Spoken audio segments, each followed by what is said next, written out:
Hello, I'm Graham Jones and welcome to channel KT4 broadcasting live on Facebook and YouTube. You can join in by sending in questions during the show. Just press the comments button on the screen. Don't forget to click the like or share buttons. If you're watching on YouTube, please click to subscribe to channel KT4. It's free. I'm so pleased to welcome to my virtual studio Alex Coley, Chair of Trustees and founder the Ruxley Foundation. Welcome to the show, Alex. Hi, Graham. Thanks for having me here. Oh, it's my pleasure. And something I don't know anything at all about. And so it's great. I'm really looking forward to having a chat with you and finding out all about the Ruxley Foundation. So I'm going to start by saying, what made you form your charity, the Ruxley Foundation, and where did the name and logo come from? So I moved back to Epsom and Ewell in 2011. I grew up right in the area and moved back here about 9 years ago. And then we bought our first house on Chessington Road. And I didn't really know this part of the borough very well. And it's interesting how when you don't know an area very well, there are areas that you're familiar with, and areas you're not familiar with, and areas you might not go to. It wasn't very long until a by-election came up and I was elected as a councillor for Ruxley Ward. And then I got to know Ruxley Ward a lot better. And there are pockets of deprivation in Ruxley Ward. It's one of the most deprived areas in Surrey. And I felt like there was an opportunity to help people in ways that I couldn't help people by being a councillor, which is very policy-driven. And I get a bit frustrated with having to wait for process. So I decided to set up a charity that would be able to do things that perhaps the council couldn't do, particularly with schools and young people.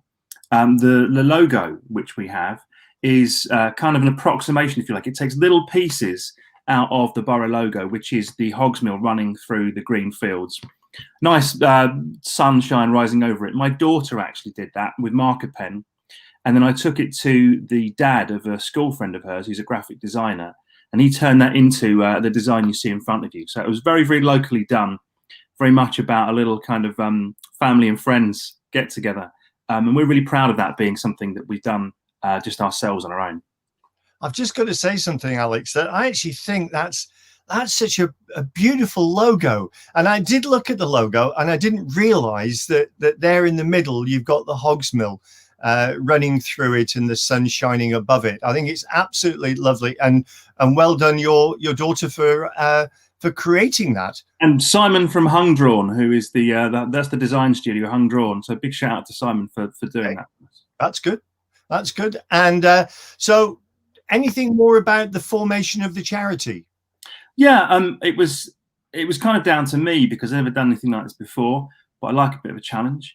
So I got on the Charity Commission website, looked at how to write a constitution, looked at what sorts of charities there are. We are a charitable incorporated organisation, which means that we have a lot of the abilities and powers of a private limited company, but without some of the liabilities and the commercial side of that. So we're a proper charity, but it's a very modern incorporation. And I went off to find trustees, and our treasurer is part of the Scouts movement. One of our trustees is the chair of a residents association, and another trustee is a former civil servant and MBE. So I was very lucky to find these people and get them involved, really, and they do a lot of the thinking. So when I'm having to think about, we've got limited funds, where do we want to put that money? They're very good at challenging me and going through that deliberation so we make the right decisions. That's really, really fascinating, Alex. But actually, from my perspective, I'm just thinking about this. Actually, to start from scratch with no prior experience, to start a charity is actually a really big undertaking, quite a daunting thing. As you said, you went to the Charities Commission. I sit on a number of charities, but that's slightly different. I've been the chair of charities and various things like that. But actually to start from scratch and say, right, I'm going to start my own charity, that's quite a big call. It meant something to me. I was elected in the February and had the charity up and running by the April. And it was just, I suppose, driven by my desire to get things done. And as much as I love being part of the council, I also want to be able to help deliver stuff. And that's the first thing they tell you when you become a councillor. You're not here to run the operations, you're here to set the policies. So it really, really drove me to get something up in place that I could use to help people. That's brilliant. Thank you very much for that, Alex. So what's the impact of being slightly poor or disadvantaged in such an affluent area where poverty seems really invisible? People think of Surrey as being wealthy. That's something that I've found, not just when I've been to other parts of this country, but other parts of the world. If people have heard of Surrey, one of the first things they think is that everyone's rich there. And that isn't true. I certainly didn't grow up in a wealthy household. My dad's an electrician, mum's a teacher. But we were comfortable. But there are many people living in the county that are not doing very well. And because Ruxley Ward is in one of the top, I think it's in the top 50 of 702 lower super output areas in Surrey for deprivation. So that means there are social problems. There are things like, I think it's 1 in 3 households is a lone parent family. 1 in 35% of adults don't have any qualifications. So there are social problems. And the first thing for me was trying to understand how to get to the bottom of that. So there's a lot of really good research on Surrey Eye, which is Surrey County Council's data website, where you can look at the impacts of these areas. So it was getting the kind of research that I've just been reeling off to you there about what are the problems, who is most impacted. It's children typically that are most poorly impacted by poverty. And that really helped me to think about who I wanted to help and how, because you can't always help everyone. And it was just very, very helpful to get a sense of where to focus resources. Yeah, just listening to you talk here, Alex, at the moment, it seems to me that actually your experience of being a counsellor is helping you identify the issues that the foundation is taking up. Do you think that's the case? Yeah, I think there's a lot of hand in hand. You know, I see things that I wouldn't necessarily have seen if I wasn't on the council. And you have conversations with people where things that you wouldn't realise about homelessness numbers, about elderly loneliness, about problems with alcohol and drugs that you wouldn't necessarily think were there, and that are almost normalised. You know, this isn't. We tend to stigmatise that sort of thing, and there's a lot of it going on that we don't know about, and that has impacts too. So, and things like mental illness and depression. You know, that while there are charities that will help people who have those issues, the impact on children in those families is often missed, or is something that is left to statutory authorities that are overstretched or don't have the funds, like schools and the council.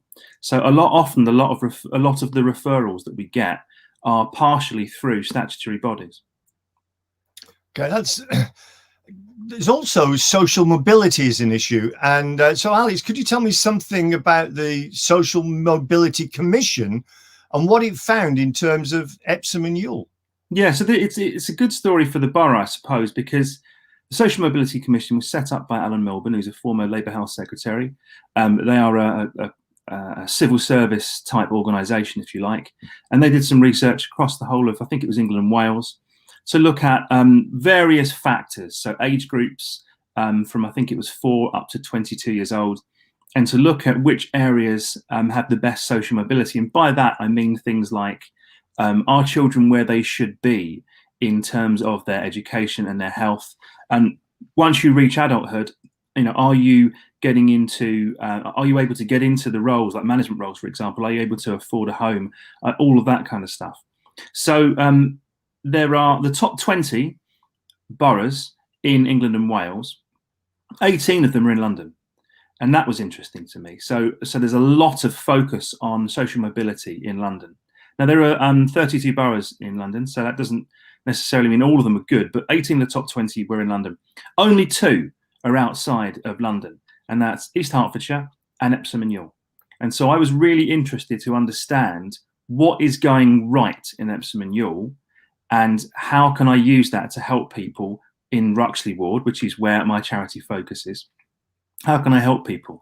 And it was interesting for me that I think it's 4 to 5-year-olds and 11 to 16-year-olds, I think, first and second place. So of all these segments within the rankings, in Epsom and Ewell, if you are I think it's a 4 to 5-year-old or an 11 to 16-year-old, you're either in the best or second best position in the country for social mobility. And a lot of that is because we have really good schools. Some of it is council policy, some of it perhaps historical. But it's then it's about why are primary school children not at that level? Why are adults coming out of education actually nowhere near that level? If you're over 22, you're not going to be at that level. What's happening there? What's going wrong there? So while it's a really, really good story for Epsom and Ewell, and I think we were number 1 in Surrey, and as I say, top 20 in the country. So there's a lot of opportunity to use what's going well and is good in the borough to help people that are struggling. So it was another really good piece of research that's very pertinent to this area. That's fascinating. I mean, I didn't realise how Epsom and Ewell was faring as far as social mobility was concerned. But also, what kind of work is the foundation? What has it done so far, and what kind of grants have you made, especially to local schools? And I'm now getting the picture of why you're focusing on local schools. Yeah, so we have within Ruxley Ward and its neighbouring wards of West Ewell and Ewell Court, there's a lot of schools. So you've got Epsom and Ewell High School, Daintree Primary School, West Ewell Primary School, Riverview. There's 4 schools very much in close proximity. So the kids that are living in Ruxley Ward are going to those schools. And these are places where, if you're a teacher in a classroom, you will see the kids that are hungry, or you'll see the kids that are struggling, or that perhaps have problems at home, or that don't have the school clothes as new as the other kids, and it's just a really, my immediate thing was about how do we get referrals? How do we reach people in need? It's not very easy to reach people in need. People don't necessarily come looking for help. In fact, that's a particular feature of people who live in deprived areas that need help. They either don't know where to turn to, or they're ashamed or afraid, or they don't trust the authorities. So it was just a way of focusing that. We also know that there's some really good SEND provision, so special educational needs in this area. And in fact, particularly Riverview is a really, really, really good school for looking after kids with special educational needs. So there are great opportunities. We've funded things like school trips to France for for kids that would not necessarily have been able to afford to do that with their peers. And that social exclusion, when you're the only kid that can't go on the school trip, that's a big deal. That really impacts kids at that age. They feel that they're different, and why don't I get to do these things? We've funded a trip to, I forget the name, but I think it's something like a City for Kids. It's in London. And we funded a trip for special educational needs kids to go there, which is great, where it's basically the whole city is designed as if it's run by kids. And we funded that. We funded alternate provision at Epsom and Ewell High School, where kids at risk of exclusion, who might not necessarily be adept in academia in the classroom, they don't feel the structure and the order, they're not able to do the things that other kids are doing for whatever reason, it just doesn't work for them, are able to do woodwork, metalwork, gardening, that kind of thing, where they're basically learning the basics of a trade. They're learning how to do something vocational that they can use when they come out of school, and it keeps them in school. Instead of being out on the street or at home or not doing something that's good, they're still in the school environment, but they're able to do something that's valuable and gives them skills as they go forward. So we funded alternate provision there for some equipment, boots, gloves, equipment, that kind of thing. And that was pretty much the first thing I think we did. And we've also funded individuals, people moving into the area who are struggling, bits and pieces like that. But our focus has generally been on helping kids until coronavirus came around, and then we pivoted towards helping older people. But I know you might want to talk about that as a separate stream. Yeah, I think I will. Thanks. I'm fascinated. We're also, as a separate stream as well, Alex, I'd really like to talk about, you're talking about funding for all these, these underprivileged children and everything, and all the things you're doing. But of course, what's going to be really key here, and we'll talk about it in a while, is actually how do you raise the funds to be able to support the various projects that you're putting together. We'll talk about that in a moment. I need to make an apology, Alex. The production team here have been beavering away, and the wonderful ticker tape that went underneath you was actually saying that you're the mayor of Epsom and Ewell. One day. One day. So, we were just preempting that. So the production team, beavering away, in other words, me, have now corrected that. Thank you. actually, I've got Humphrey coming onto the show in December, and I'd preset some things, and obviously I got the two mixed up. So, well, he's always good value. You can call him Alex Coley, he's chair of a charity. yeah, I will do. I think I'll do that. I'll do that. It's good. But where were we? Yes, I'd like to talk a little bit about the work of Ruxley Delivers. And I've seen some images on Facebook, and I do have a couple of images whilst you're chatting. I'll put them up. But this is something you've particularly got involved in during the lockdown, and I'm sure you're probably involved in it as we speak. Well, it's one of those things that things pop into my head, and I test them with the other trustees who are kind of conscience for me, and say, what do you think about this? So I had read that there were going to be boxes of food delivered to people who were shielding, who might not necessarily be able to get out, or perhaps didn't have people they could depend on to help them with their shopping. And I heard quite quickly that the contents of the boxes, while it's nice to get something delivered to you, it's free, it's really helpful, perhaps the nutritional value wasn't very high. So it tended to be long life goods that would sustain you, would keep you going, but weren't going to put necessarily a smile on your face. And I thought that was a great shame. And again, going back to the point I made about deprivation and about poverty, this is something that doesn't just necessarily affect poor families or kids. People on fixed incomes in later life can find themselves struggling too. And so I thought, what's more important when there's a health crisis on than to eat well, to eat healthily and to have your 5 a day.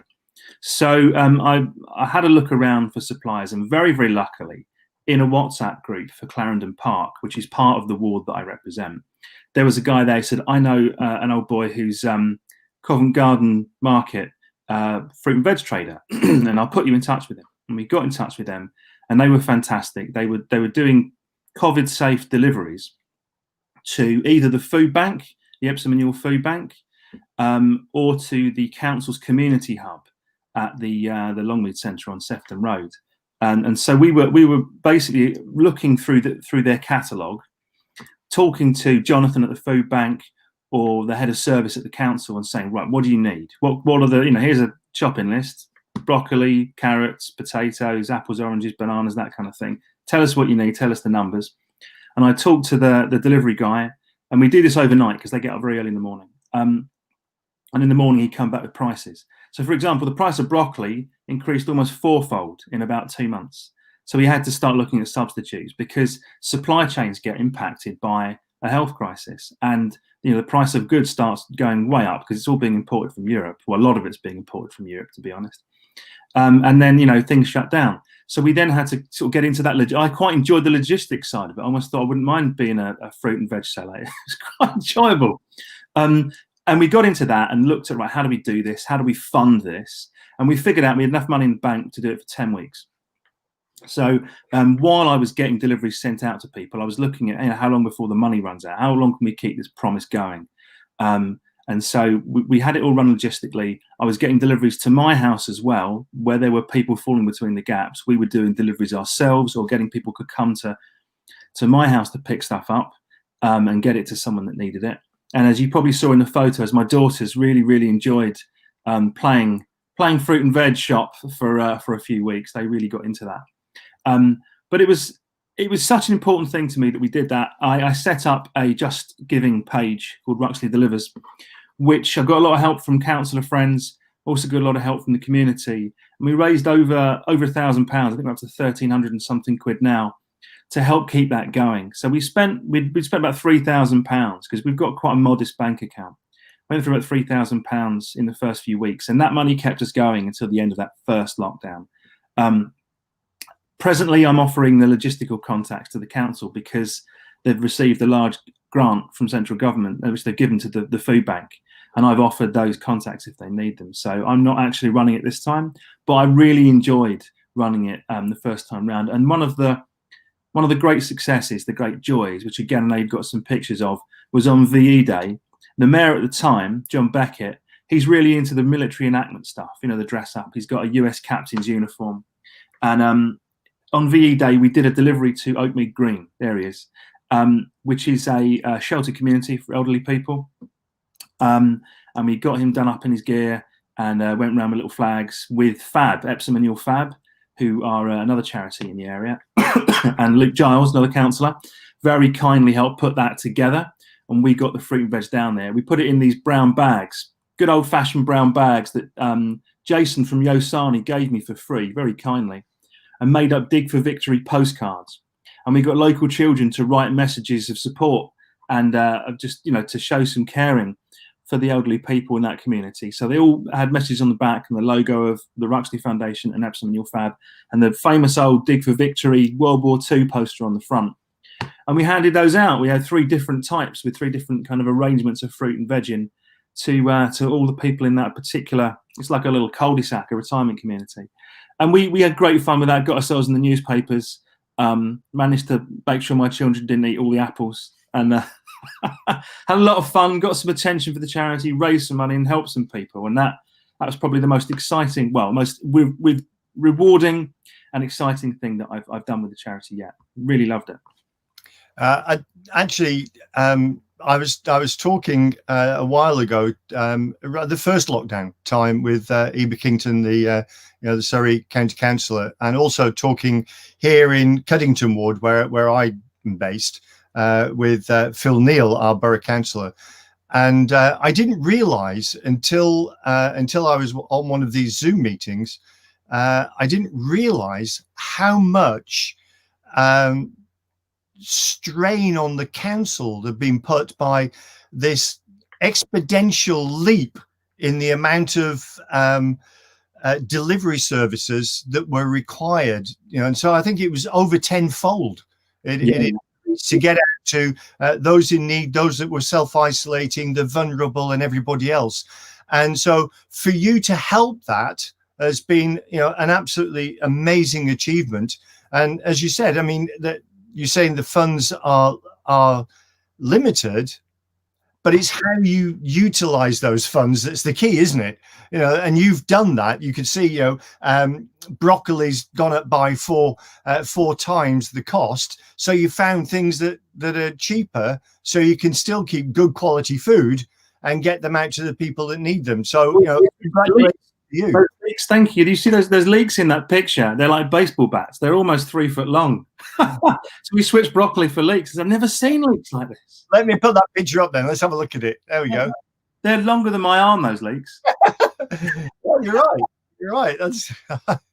That's good. So we now come to the I call it the nickel question here, is really, how can people help your charity? How can people donate? There must be ways that they can. I know you have a team of volunteers, and you really need those volunteers. And I applaud the volunteers for all the hard work that they're doing. However, you do need some support. So how can we help you achieve a little bit more financial means, or any other way that we could support you? Well, there are 2 ways. So you can, if anybody wants to donate, they can donate straight to our Just Giving account. You go to Ruxley.Foundation and you'll see that on the website. But the link you just put up, which is brilliant, thank you for that, is Amazon Smile. So Amazon have a particular website. It's exactly the same as the regular Amazon website, but anything that you spend on there, charities get a donation from Amazon, not from you. You don't have to give any money to the charity. You just have to buy stuff, and some of the money that you spend will go to charity. You'll pay exactly the same price. I suspect Amazon take it off their tax bill, but that will go to charities. And the link you've got down there, thank you for sharing that, Graham, is the link for our charity. So if you go to that link, and you will see exactly the same experience on Amazon. You'll be able to do your Black Friday shopping, do your Cyber Monday shopping, get your Christmas shopping in, and you'll be giving a donation to the charity from Amazon. Amazon will donate money when you do that. So please do think about that, because I know people are already getting their Christmas shopping in, bored at home at the minute while we can't go out. So please do take a look at that link, and everything you spend will generate a bit of income for our charity.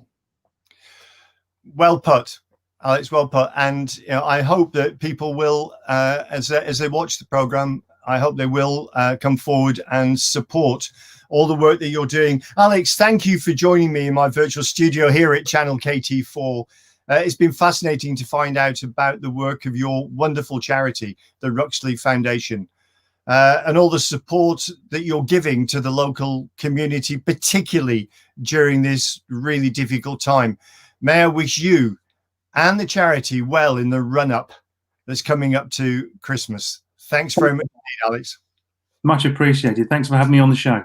No, it's absolutely my pleasure. And it's great to chat with you, Alex. Do stay on the line once we've finished and we'll have a further chat. Happily.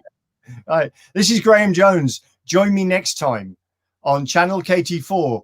Until then, stay safe and stay alert.